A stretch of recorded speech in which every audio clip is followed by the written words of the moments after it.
Hey guys, Joshua Peterson, Peterson Electric, here this week in Loveland on a service call.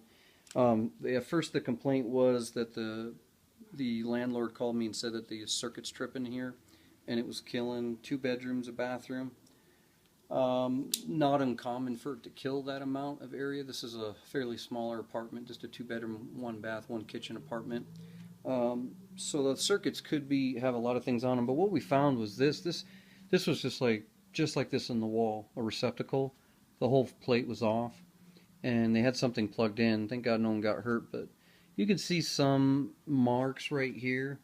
I do think it was partially part of the circuit tripping because the outside yoke of it is attached to the backside.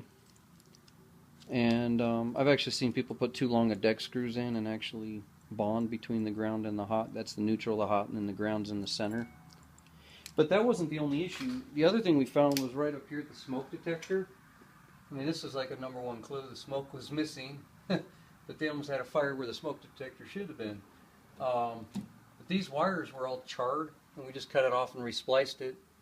And then the circuit was still tripping. So what I had to do is I had to come over to the panel, and I took the neutral and the ground off for this breaker. And the breaker was toast. There was no longer a spring on it. This is a Cutler Hammer CH style.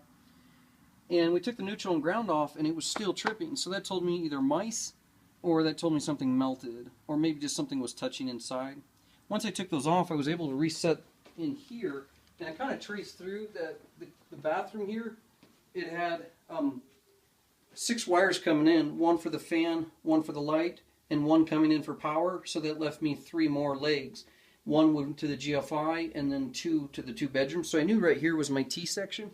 So I opened up this connector right here, and I split them apart, and then I tested which one was hot, and I touched each one, and then I had one that was blowing. So then I knew it was this bedroom right here that was finally the cause of it. And I just started digging through all the outlets until I found one outlet that barely had a black mark on the ground, and it looked like the electrician maybe 30 years ago got a little heavy on his knife.